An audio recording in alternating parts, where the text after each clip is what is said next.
Salut tout le monde et bienvenue sur Créativité, le podcast qui parle un peu de thé mais surtout de création. Je m'appelle Karel, dans la vie je suis dessinatrice, illustratrice, autrice de romans et je travaille depuis plus de 15 ans dans le cinéma d'animation. Mais vous me connaissez peut-être sous mon nom d'artiste ou de booktubeuse, Kodaleya. Sur Créativité, je vais vous parler de création dans l'écriture et le dessin, mes domaines de cœur. Ici, je vais aborder mes coups de boost, mais aussi mes coups de mou, mes retours d'expérience, mes aventures, mes peurs, mes angoisses, mes réflexions et mes expériences passées, actuelles et futures. Vous pouvez d'ores et déjà retrouver ce podcast sur Instagram, sur le compte créativité.podcast, donc créativité, T-H-E à la fin, et le tout sans accent. Mais ne vous inquiétez pas, tous les liens seront dans les notes de l'épisode. En attendant, prenez une bonne boisson chaude et bonne écoute. Salut tout le monde et bienvenue dans ce nouvel épisode de podcast. J'espère que vous allez bien. Alors je vous annonce avec cet épisode que ce sera l'avant-dernier pour l'instant avant les vacances. Il y en aura un autre que j'enregistrerai d'ici quelques jours à propos de mon orientation scolaire un peu chaotique. Mais voilà, je voulais faire une petite pause cet été pour pouvoir un peu repartir sur de bonnes bases à la rentrée. Donc aujourd'hui, on va parler des forums RP. Alors, il y a quelques semaines, je vous faisais un épisode sur les fanfictions. À la base, je voulais faire sur les fanfictions et sur le forum RP en tant que jeu d'écriture et manière ludique de garder contact avec l'écriture quand on ne peut pas ou qu'on n'a pas le temps ou qu'on est dans un blocage dans l'écriture de nos romans. Et l'épisode sur les fanfictions avait duré beaucoup plus longtemps que prévu, donc j'ai décidé de splitter les deux. Donc aujourd'hui, on va parler exclusivement de forum RP. Mais avant d'en parler, je vais vous parler du thé de la semaine. Et ça va être le Daman pêche abricoté pour la simple et bonne raison que je suis en train de terminer mon paquet et il faut absolument que j'en recommande un, voire même deux parce que je sais plus si je vous avais dit ça dans un précédent épisode mais j'en ai deux. J'ai un paquet au boulot et un paquet à la maison parce qu'il est tellement bon que je ne m'en passe pas. Comme d'habitude, vous trouvez les liens en barre d'infos et dans les notes de cet épisode et on va rentrer dans le vif du sujet, on va parler forum RP. Alors, forum RP déjà, Kezaku. Alors, forum RP, le RP, ce sont les initiales de roleplay, donc en anglais, ce qui est équivalent en français au jeu de rôle. Et c'est une partie donc du jeu de rôle, mais qui se fait via des forums. Alors, pour ceux qui ne savent pas ce que c'est le jeu de rôle, donc ce sont des parties ludiques, alors, sous différentes formes. C'est-à-dire que vous incarnez un personnage dans un environnement donné avec l'intrigue qui est donnée par le maître du jeu en général.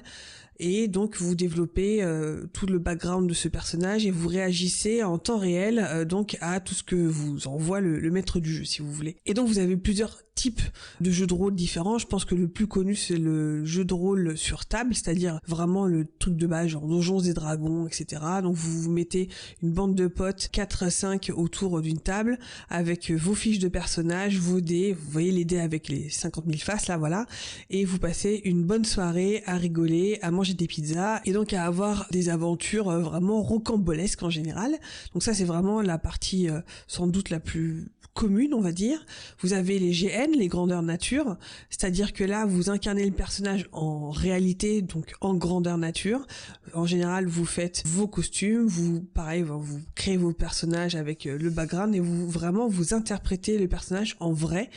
En général ça se fait vraiment à beaucoup de participants, des fois des dizaines ou des fois des centaines voire plus. Ça se passe souvent dans des grands espaces, surtout en tout ce qui est médiéval fantastique par exemple, mais vous avez aussi des trucs beaucoup plus petits comme par exemple des parties de Cluedo grandeur nature, ce genre de choses, voilà.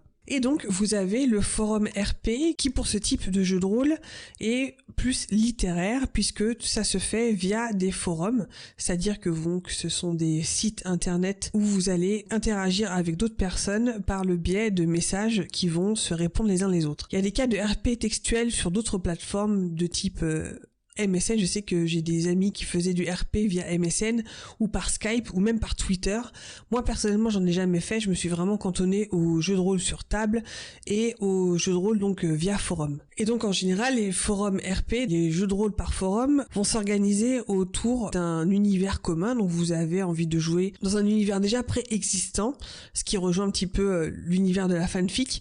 Il y en a eu beaucoup des connus autour des Harry Potter par exemple ou je ne sais pas moi, d'autres d'autres univers très connus dans ce style-là. Et donc vous allez vous inscrire sur ce forum, vous allez créer un personnage ou deux, ou voire même plus si affinité, et vous allez interpréter ce personnage via des aventures que vous allez ou alors vous-même créer en interaction avec d'autres joueurs ou joueuses, où chacun va interpréter son personnage dans une pseudo-intrigue ou une intrigue que vous allez tous les deux déterminer, ou alors vous allez participer à des grandes intrigues qui vont être organisées par des maîtres du jeu, en tout cas ceux ou celles qui gèrent ce genre de forum. Et donc là, vous allez réagir à une intrigue, on va dire une espèce de méta-intrigue où tous les personnages de tous les joueurs vont participer ou vont être impactés. Alors plus précisément, moi je vais vous parler de mon expérience là-dedans, puisqu'il y a eu des années où j'en ai vraiment, j'y ai beaucoup joué.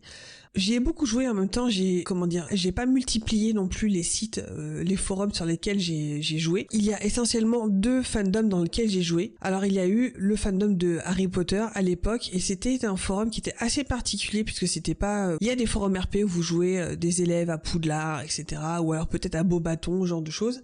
Celui dans lequel j'ai joué, c'était un forum RP qui s'appelait Nolens Volens et qui donc se situait dans le monde de Harry Potter, mais qui avait pour particularité que on jouait des élèves d'une école de magie qui était située en Nouvelle-Zélande, et donc qui jouait avec un univers du coup qui était beaucoup plus imprégné de la magie maori, de la magie aborigène, ce genre de choses, autour de l'Australie, donc la Nouvelle-Zélande, l'Océanie, quoi. Et c'est ça justement qui m'avait vraiment séduite dans ce projet-là, parce que c'était dans le monde de Harry Potter, donc avec le même genre de principe que Poudlard, avec une grande école de magie, avec 3 maisons, il fallait choisir dans lequel on était. Mais il y avait un côté, j'ai pas envie de dire exotique, parce que ce serait un petit peu péjoratif, mais il y avait un côté dépaysant, parce que il y avait eu des recherches quand même sur la faune et la flore de l'Australie, des îles Tonga, de la Nouvelle-Zélande, et il y avait quelque chose de très très dépaysant de jouer justement des populations de l'Océanie, de la Nouvelle-Calédonie, ce genre de choses, toujours dans cet univers de Harry Potter. Alors moi en l'occurrence, j'avais créé 2 personnages dans cet univers-là. J'avais créé un personnage d'une élève et j'avais créé le personnage d'un professeur. Et ce qui était chouette, c'est que justement on pouvait jouer des intrigues complètement différentes en fonction du personnage. Par exemple, en tant que professeur, j'avais dû créer un cours avec des règles, avec des récompenses ou des punitions, et que j'allais proposer donc à ma classe et donc à plusieurs joueurs et joueuses qui allaient jouer par rapport à ce que j'avais proposé comme scénario. Et ça, c'était vraiment très chouette, puisque je pouvais créer mon scénario, le proposer aux autres, et il y avait quelque chose de très très interactif comme ça. Donc ça, c'était le premier forum auquel j'ai joué. J'en ai joué à d'autres dans l'univers de Pern, donc je sais pas si vous connaissez l'univers des Chevaliers Dragons de Pern de Anne McCaffrey, mais c'est un univers de science fantasy que j'adore, mais littéralement que j'adore, et en gros, si vous voulez, c'est une population qui habite sur Pern, une population humanoïde, et qui combattent un phénomène météorologique qui revient de manière régulière, donc tous les 80 ans si je me souviens bien. Donc ce sont des spores qui tombent sur la planète, donc qui viennent d'une espèce de comète qui revient donc comme ça tous les 80 ans et qui délivre des spores qui tombent sur la Terre et qui sont sous forme de fils et qui dévorent tout ce qui est vivant. Dès que ça touche quoi que ce soit, dès que ça touche un être vivant ou la Terre ou de la végétation, ça bouffe tout littéralement. Et les terriens qui sont arrivés donc sur cette planète et qui ont colonisé cette planète ont fait face à cette menace météorologique et cette menace naturelle en modifiant génétiquement une race locale de petits dragonnets pour en faire des dragons que l'on peut monter et qui crachent du feu et qui crament justement ces fils qui tombent. Et donc il y a toute une société qui s'est créée autour de ça. Le lien entre les dragons et leurs chevaliers humains est très très élaboré. Il y a tout un système de télépathie, il y a tout un système aussi donc politique et de société qui s'est créé autour de ça, et c'était extrêmement riche à jouer. Et il y a eu beaucoup de sites qui se sont créés aussi autour donc des Chevaliers de Dragons de Pern. Alors moi dans cet univers-là, j'ai eu la chance de jouer à un forum RP en français, puis une fois que celui-ci malheureusement est mort, j'ai commencé à jouer dans un autre forum RP, toujours dans le monde de Pern, mais cette fois-ci en anglais. Et ce qui était vraiment chouette, c'est que comme on respectait l'univers de Pern, c'est-à-dire que on était dans un ver, c'est-à-dire un ancien volcan dans lequel les dragons habitent et dans lequel leurs chevaliers habitent aussi, et on formait une espèce de société un peu autonome. Et bien nous jouions les candidats qui vont être être confrontés aux éclosions des œufs de dragon, qui vont se lier à des dragons ou non. Et il y avait comme ça donc peut-être 3 ou 4 fois par an donc on jouait les éclosions des œufs avec nos personnages de candidats. On savait pas si on allait faire une impression sur un dragon. Des fois on ressortait bredouille de ces éclosions. Des fois on faisait une impression sur un dragon. Il y a des dragons de différentes catégories en fonction de leur couleur par exemple, qui vont influencer leur position dans les brigades. Il va y avoir ceux qui sont plus dans les commandements, ceux qui vont être, on va dire, les pondeuses, ceux qui vont être dans la lutte contre les fils, etc. Enfin vraiment, il y avait plein de scénarios et d'intrigues différents. Et donc là, c'est un petit peu aussi même principe que Nolens Volens, c'est-à-dire que vous avez vos jeux que vous pouvez faire donc entre joueurs et joueuses. Alors souvent on va dire ça tourne autour de la romance parce que c'est fun à jouer. Les personnages se tournent autour, etc. Enfin bref, ça fricote quoi. Et c'est une bonne façon justement de nouer des liens entre les personnages, de voir des relations qui vont terminer en fight, d'autres qui vont se terminer en romance, et c'est plutôt chouette. Et vous avez aussi vos personnages qui peuvent répondre à un scénario global, c'est-à-dire que par exemple on a eu des attaques de bêtes géantes où il y a tous nos chevaliers qui réagissaient à tour de rôle, donc on devait lancer des dés pour savoir si on était touché, si on touchait la grosse bestiole. On avait fait aussi des scénarios avec une grande épidémie, ou alors il y a vraiment des choses très très différentes dans lesquelles donc on peut faire jouer nos personnages et on peut faire vraiment évoluer nos personnages. Il y a nos personnages qui peuvent avoir des enfants, qui peuvent avoir des décès. C'est extrêmement varié. Et alors qu'est-ce que j'aime bien là-dedans déjà, c'est que on peut jouer à plusieurs. Donc c'est un jeu où on ne peut pas jouer tout seul, on peut pas écrire tout seul. Il y a vraiment ce système de ping-pong en fait. Le principe en gros, c'est que vous écrivez par message et que vous écrivez les états d'âme de votre personnage. Donc vous êtes vraiment dans un point de vue interne de votre perso. Vous expliquez ce qu'il ressent, ce qu'il voit, ce qu'il interprète, et vous laissez ensuite la place à l'autre personne ou aux autres personnes, parce que vous pouvez jouer à 2, à 3 ou à plusieurs. Et c'est à tour de rôle les gens qui vont répondre, et vous leur laissez la place pour justement, vous mettez pas des mots dans leur bouche, vous laissez l'autre personnage réagir à ce que vous venez de mettre. Et des fois, ils réagissent pas forcément de la façon dont vous vous attendez. Ça dépend si vous vous êtes mis d'accord avec l'autre joueur ou joueuse pour savoir dans quelle direction vous allez. Des fois, ça peut être une surprise, ou des fois, ça peut être quelque chose que vous avez décidé ensemble. Et donc, vous avez comme ça une espèce d'aller-retour entre les personnages qui vont faire avancer ce micro-scénario, et qui va vous permettre de faire évoluer des relations entre les personnages ou des situations. Et moi, ce que j'aimais bien dans cette forme de roleplay, donc de jeu de rôle, c'est que c'est un jeu littéraire, c'est-à-dire que vous écrivez, contrairement par exemple à un jeu de rôle sur table où là vous incarnez à l'oral votre personnage. Là vous avez vraiment une dimension littéraire où vous écrivez vos impressions, vous écrivez d'un point de vue, comme je disais, interne au personnage, et donc ça se rapproche peut-être beaucoup plus de quelque chose qui ressemble à de la littérature mais qui n'en est pas tout à fait. Vous travaillez le dialogue aussi, vous travaillez les réactions les uns et les autres. Ça peut être très très jouissif justement dans les allers-retours de voir comment les autres personnages réagissent ou pas. Vous pouvez aussi interpréter une variété de personnages avec des comportements différents, avec des backgrounds différents, avec des caractères complètement différents. Là où ça va être un petit peu plus limité, c'est que il y a une limite dans les interactions et les actions, puisque comme je vous disais, il faut laisser la place à l'autre de réagir par rapport à ce que vous avez mis. Donc ça peut prendre du temps entre deux messages, en fonction évidemment de la personne, du temps qu'elle a à vous répondre. Il y en a qui aiment faire vraiment des posts extrêmement longs, d'autres des posts un petit peu plus courts, et des fois, souvent comme vous êtes à plusieurs à jouer ensemble, vous ne maîtrisez pas non plus la totalité de ce qui se passe, même si ça a peut-être été anticipé en l'avance, vous avez déjà prévu ce que vous voulez faire avec vos persos.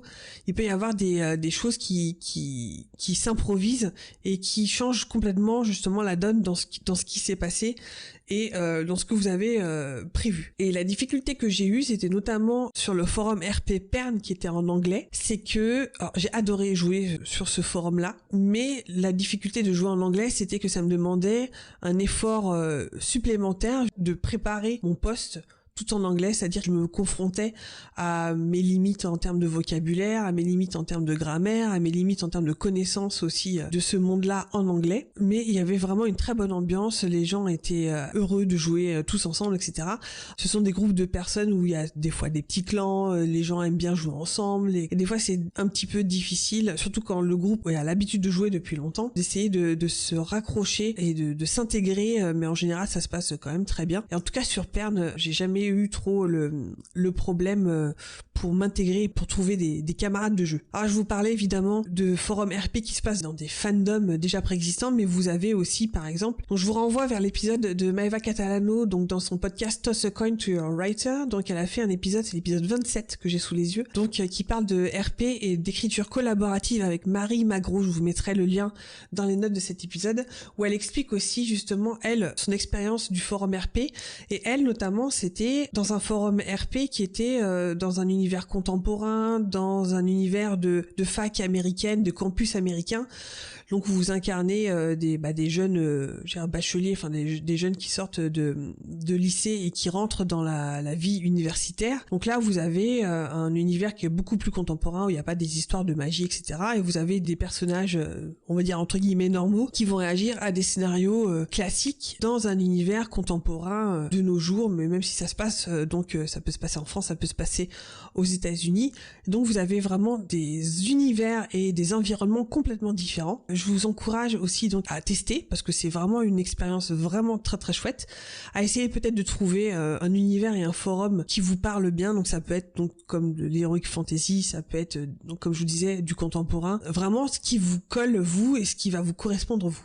En tout cas, moi, c'est une expérience que j'ai vraiment adorée, même si ça fait peut-être 3 ans que je ne joue plus parce que j'ai plus le temps et parce que, justement, ce temps que je jouais sur les forums RP, c'est du temps que je n'écrivais pas. J'avais des fois du mal à jumeler les deux, en fait, à additionner les deux, avec encore plus cette charge supplémentaire dont je vous parlais d'écrire en anglais, où il fallait que j'écrive, je conçoive mon post en anglais. Ça me demandait aussi beaucoup d'implication et d'engagement, on va dire. J'avais décidé de mettre ça un petit peu de côté pour vraiment me consacrer au roman, mais j'avoue que de temps en temps ça me titille de m'y remettre, et j'avoue que j'aimerais bien retrouver un forum RP de Pern en français. Malheureusement, ça fait longtemps que j'ai pas regardé, mais je pense pas qu'il en existe encore, mais bon, ça vaut peut-être le coup de regarder. Je vous mettrai dans les notes de cet épisode, il me semble qu'il y a un site qui répertorie les forums RP qui sont encore en vigueur, qui sont encore existants, à voir si c'est toujours mis à jour et si vous pouvez peut-être trouver chaussure à votre pied. Voilà, c'est la fin de cet épisode sur les forums RP. J'espère que ça vous a plu, que je vous ai peut-être fait découvrir cette forme de jeu ludique et littéraire. Moi, c'est quelque chose que j'ai vraiment adoré, et je pense que c'est quelque chose qui, pour les littéraires que nous sommes, et vous et moi, si vous écrivez, ça peut être quelque chose de très très sympa à rajouter à notre corde si vous faites des fanfictions, ou si vous écrivez vos propres romans, vos propres histoires. Ça peut être sympa justement de tester et de voir si ça vous convient ou non. Donc n'hésitez pas à venir me voir en commentaire pour me dire si vous avez déjà testé le forum RP, si vous avez aimé, si vous n'avez pas aimé, si ça fait longtemps que vous avez pu jouer, si vous jouez encore. Quels sont les univers dans lesquels justement vous avez joué, vous avez aimé jouer. Et donc n'hésitez pas à mettre comme ça vos recommandations. Ça pourrait encourager les autres à découvrir cette activité ludique qui est assez méconnue, je trouve, et qui mérite qu'on y jette un œil. Voilà, je m'arrête ici, je vous fais des gros bisous et je vous dis à bientôt dans le dernier épisode avant les vacances. Gros bisous, portez-vous bien et à bientôt. Merci d'avoir écouté cet épisode. Si vous appréciez ce podcast, n'hésitez pas à laisser un commentaire sur mes réseaux ou 5 étoiles sur votre application de podcast préférée. Et si vous voulez engager une conversation, vous pouvez d'ores et déjà me trouver sur mes comptes personnels, Instagram, Twitter ou Twitch, sous le nom de Caudaléa, et sur le compte Instagram de ce podcast, Créativité, THE, tout sans accent, .podcast. Je vous dis à la semaine prochaine, et d'ici là, créez avec passion. Bye!